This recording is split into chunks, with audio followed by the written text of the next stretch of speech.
कि हज़रत अबू बकर के तर्ज़ अमल से और हज़रत अली के तर्ज़ अमल से जो इंतहाई संगीन नौइयत का मुजरम हो उसके बारे में उसको आग का अज़ाब दिया जा सकता है।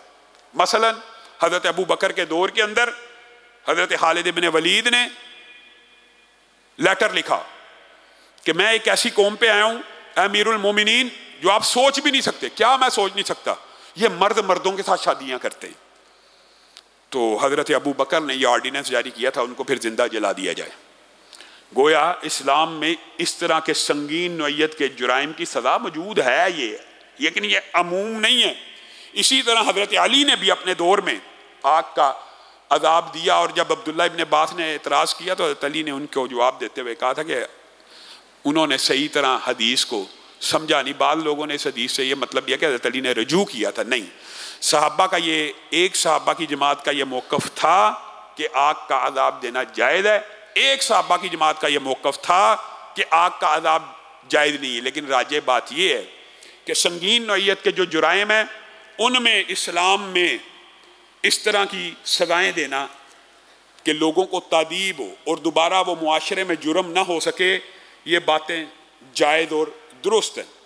गोया जब ये सारे का सारा वाक़या हो गया तो रसूलुल्लाह सल्लल्लाहु अलैहि वसल्लम ने उनको ये सज़ा दी। आगे चलिए, आगे एक ग़ज़वा है सरिया, बल्कि ग़ज़वा तो वो जिसमें रसूलुल्लाह सल्लल्लाहु अलैहि वसल्लम खुद शामिल हों। रसूलुल्लाह सल्लल्लाहु अलैहि वसल्लम ने अबू उबैदा इब्न जर्राह को 300 सवारों के साथ इस सरिये को, वैसे सीफुल बहर भी कहते हैं लेकिन वो हज़रत हमज़ा के साथ ख़ास है, इसलिए इसको तारीख़ के अंदर और सीरत के अंदर जैशुल खबत कहना चाहिए। जैशुल खबत से मुराद पत्तों वाला लश्कर, पत्तों वाला, झाड़ियों वाला। इसको क्यों कहा गया कि अबू उबैदा इब्न जर्राह को दूर साहिल के किनारे रसूलुल्लाह सल्लल्लाहु अलैहि वसल्लम ने कार्रवाई करने के लिए भेजा तो आपके पास खुराक ख़त्म हो गई। जब खुराक ख़त्म होगी तो अबू उबैदा इब्न जर्राह ने अपने साथियों से कहा, 300 बंदा था, कि सारे थोड़ा थोड़ा जो जो आपके पास मौजूद है इकट्ठा कर लिया जाए। सब ने इकट्ठा किया, उसको एक बोरे में बंद कर दिया, फिर उनमें से सबको इक्वली बांटना शुरू किया। पहले ज़्यादा खजूरें आती रही, फिर कम कम, हत्ता के नौबत यहाँ तक आ गई कि एक वक्त में एक एक खजूर इससे आने लगी। फिर जब वो भी ख़त्म हो गई तो सहाबा ने पत्तों को और कीकर को और मुख्तलिफ टहनियों को चबाना शुरू किया। इसलिए इसको कहते हैं जैशुल खबत, के पत्तों वाला लश्कर। अब लेकिन भूख आपको पता है खुश्क झाड़ियों से तो नहीं बुझती, तो उन्होंने ऊंटों को ज़िबा करना शुरू कर दिया। चंद ऊंट ज़िबा किए तो उन्होंने कहा कि इस तरह तो ऊंट ख़त्म हो जाएंगे, तो ऊंटों को ज़िबा करने से मना किया। तो अल्लाह रब्बुल इज़्ज़त की तरफ से, अल्लाह की रहमत से, उन्होंने साहिल समुंदर के ऊपर एक अज़ीमुश्शान मछली को देखा। अज़ीमुश्शान कहते हैं टीले से भी बड़ी थी, और उस वक़्त अरब में उस मछली को अंबर कहते थे, और आजकल के दौर में शायद वल्लाहु आलम बाद लोग क़यास करते हैं कि इससे मुराद वेल मछली है, वेल जो बहुत बड़ी होती है। लेकिन उस मछली के बारे में सहाबा कहते हैं कि इतनी बड़ी थी, जब हमने उसके गोश्त को, उसके रोगन को खाना शुरू किया तो हम ऐसे तंदुरुस्त, वो जो एक एक खजूर से जिस्म में कमज़ोरी थी, तंदुरुस्त तो तवाना हो गए। तो जब काफ़ी गोश्त खा लिया तो उसकी पसली, सिर्फ पसली, उसको हमने खड़ा किया और एक ऊंट के ऊपर बंदे को सवार किया और उसको कहा जरा नापो ये कितनी बड़ी मछली है। तो वो ऊंट सवार उसकी पसली के नीचे से गुजर गया और सर पसली को टच ना हुआ, इतनी बड़ी मछली थी। तो रसूलुल्लाह सल्लल्लाहु अलैहि वसल्लम के पास पहुंचे और आके ये बात बताई कि अल्लाह के रसूल मजबूर थे, कोई चीज़ खाने को नहीं थी, एक मुर्दार वहां पे पड़ा था, आगे हमने खा लिया। तो यहां से एक बहुत बड़ा फ़िक़ी कायदा भी निकलता है, जिसकी अव्वल बात आपके सामने रख देते हैं, बाकी इंशाअल्लाह आइंदा आने वाले खुतबे में रखेंगे। रसूलुल्लाह सल्लल्लाहु अलैहि वसल्लम ने कहा नहीं, कहाँ है, अगर उसका कुछ गोश्त मौजूद है, कोई रोगन मौजूद है तो मुझे भी खिलाओ, अल्लाह ने तुम्हारे लिए मेज़बानी का इंतज़ाम किया था। और एक साहबी ने दिया, रसूलुल्लाह ने उसमें से तनावुल भी फरमाया। यहाँ रसूलुल्लाह सल्लल्लाहु अलैहि वसल्लम ने जो फ़िक़ी कायदा और कुलिया बयान किया वो ये है, जो आपको आम फहम समझ भी आ गई होगी, कि मुर्दार मछली थी, साहिल समुंदर पे आ गई, मरी हुई थी, साहबा ने उसको खाया। तो यहाँ से क्या बात साबित होती है कि समुंदर का जो मुर्दार होता है, दरिया का, पानी का जो मुर्दार, एक है पानी का मुर्दार दो तरीके का होता है। एक मुर्दार पानी का ये होता है, आपने जिंदा को पकड़ा, बाहर निकाला, जिबा न किया, मुर्दार हो गया दम घुटने से। एक मुर्दार की ये किस्म है। दूसरा पानी के अंदर मर चुका है। तो समुंदर के जो दोनों मुर्दार हैं रसूलुल्लाह सल्लल्लाहु अलैहि वसल्लम ने उम्मत के ऊपर हलाल कर दिए।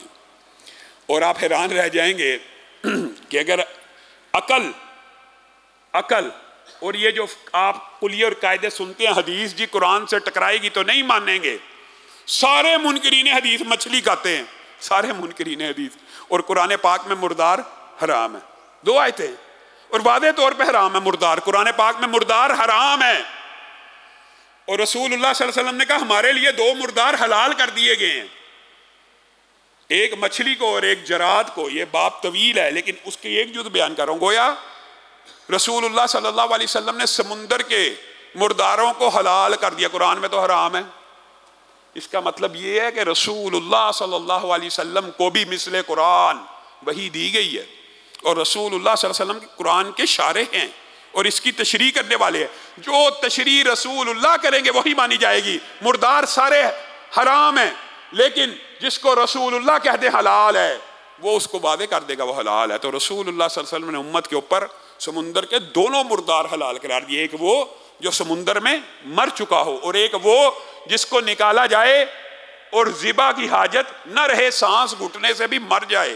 हालांकि सांस घुटने वाले की भी हुर्मत कुरान पाक में मौजूद है, लेकिन रसूलुल्लाह सल्लल्लाहु अलैहि वसल्लम ने चूंकि हलाल कर दिया, और ना सिर्फ हलाल किया बल्कि उस मछली में से खा के उम्मत को वादे बतला भी दिया कि क़यामत तक किसी को यह शुबा न रहे कि यह चीज़ हलाल नहीं है।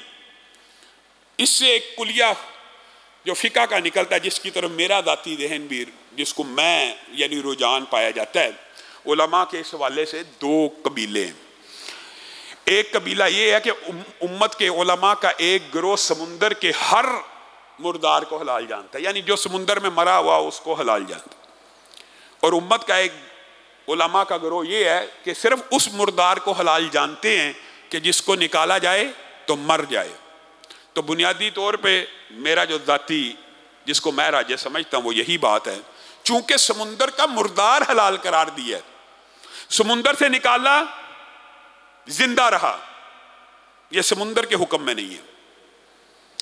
ये मेरा जाती रुझान भी इन उलमा के गिरोह की तरफ है। वजह यह है कि जो समुंदर से निकल के जिंदा रहेगा उसका हुक्म बर्री जानवरों में आएगा, बहरी में नहीं आएगा। बहरी जानवर सिर्फ उनको कंसीडर किया जाएगा जिनको समुंदर से निकाला तो वो मर गए, उनकी जिंदगी समुंदरी है। समुंदर से निकाल लो तो मर जाए, सिर्फ वो मुर्दार हलाल है।